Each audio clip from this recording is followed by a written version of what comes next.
বিসমিল্লাহির রহমানির রহিম। আসসালামু আলাইকুম।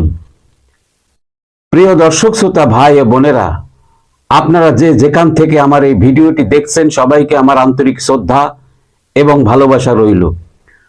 অন্যান্য জাতি ধর্মের ভাই বোনদেরকে আমার আদাব নমস্কার জানাই।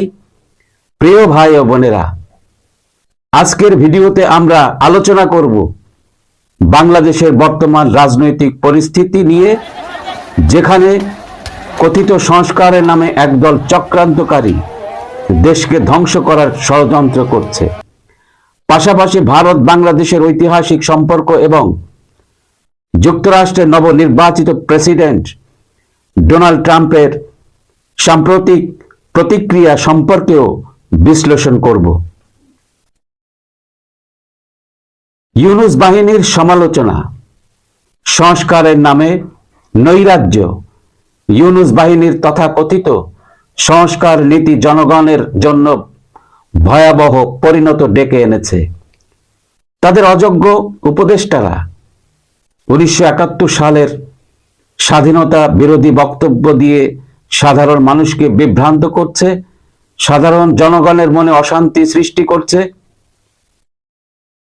গুন্ডা বাহিনীর কার্যক্রম, এই চক্রান্তকারী দল দেশের শিক্ষার্থী ও তরুণদের অর্থের লোভ দেখিয়ে আন্দোলনে টেনে এনেছে, এমনকি সহিংসতা ও হত্যার মাধ্যমে আন্দোলনকে বেগবান করেছে। ভারত বাংলাদেশ সম্পর্ক, ভারত বাংলাদেশের একমাত্র বিশ্বস্ত বন্ধু। ভারত বাংলাদেশকে তেল, বিদ্যুৎ, খাদ্য সহ নানান গুরুত্বপূর্ণ ক্ষেত্রে সহযোগিতা দিয়ে আসছে, অথচ পাকিস্তানের দালালরা ভারত বিরোধী চক্রান্ত করে জনগণকে বিভ্রান্ত করছে।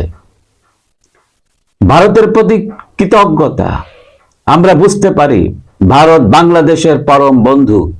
এই বন্ধুত্ব রক্ষা করা আমাদের সবার দায়িত্ব। ডোনাল্ড ট্রাম্পের প্রতিক্রিয়া, মানবাধিকার লঙ্ঘন ও সংখ্যালঘুদের উপর হামলা নির্যাতন ব্যাপারে তিনি দুঃখ প্রকাশ করেছেন।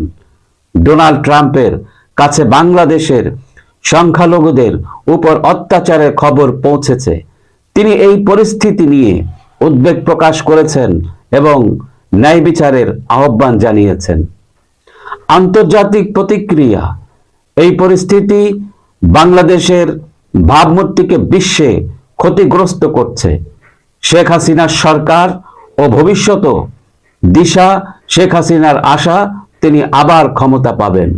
ষড়যন্ত্রের মোকাবেলা, শেখ হাসিনার নেতৃত্বে দেশের জনগণকে ঐক্যবদ্ধ হতে হবে। সাধারণ জনগণের মাঝে সঠিক ইতিহাস তুলে ধরতে হবে।